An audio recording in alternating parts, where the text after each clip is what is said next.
یکی بود یکی نبود، زیر گنبد کبود غیر از خدا هیچ کس نبود.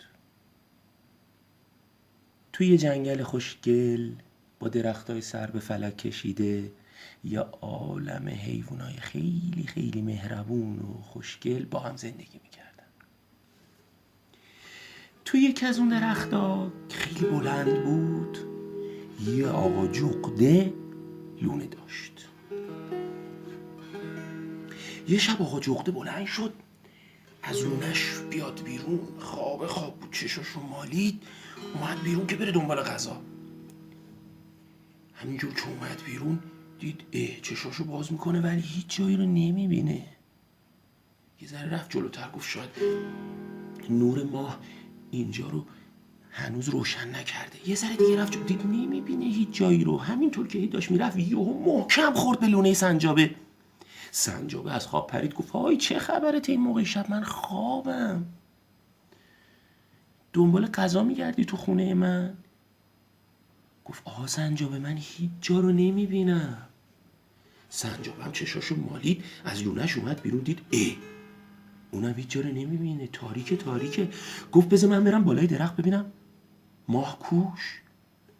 سنجابه رفت بالای درخت، یه جیغ کشید، گفت وای ماه کوچولو شده، یکی ماهو خورده. آقا جغده بال زد رفت نوک درخت، دید بله چشتون روز بعد نبینه، ماه کوچولو شده، فکر کنم یکی خورده ماهو.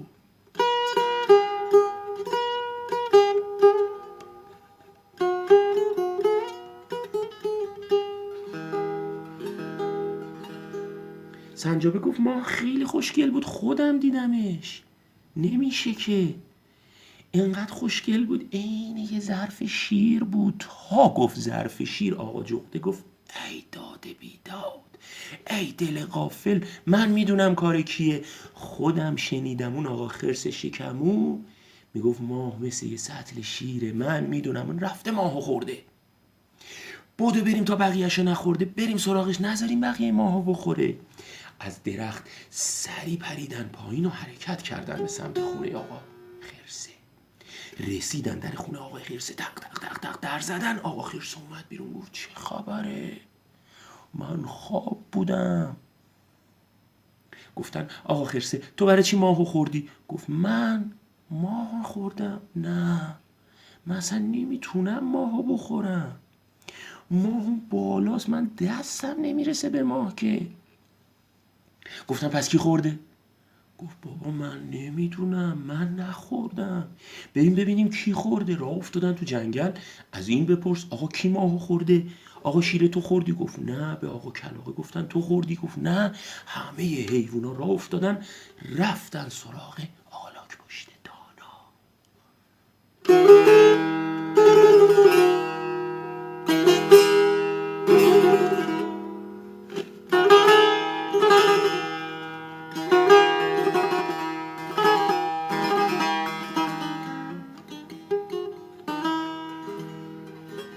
در خونه آقا لاک‌پشت زدن. آقا لاک‌پشت اومد بیرون، گفت چی شده عزیزای من؟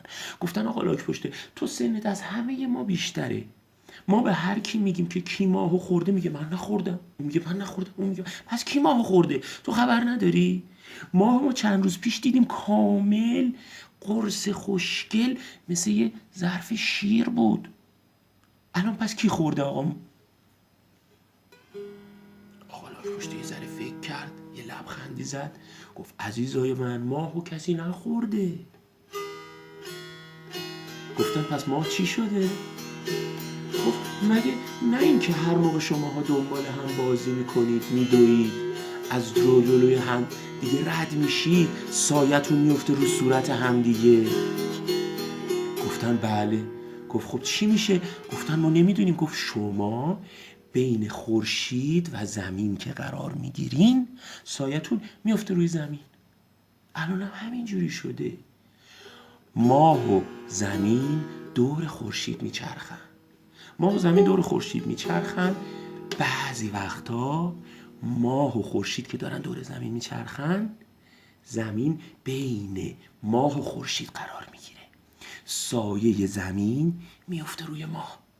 شما یه ذره از ماهو نمیبینین، ماه کوچولو میشه، کسی ماهو نخورده که. یکی از حیوونا گفت اگه راست میگی پس کی ماه میاد؟ آلاک پشته گفت یه ذره صبر کنید، ماه در میاد، ماه در میاد.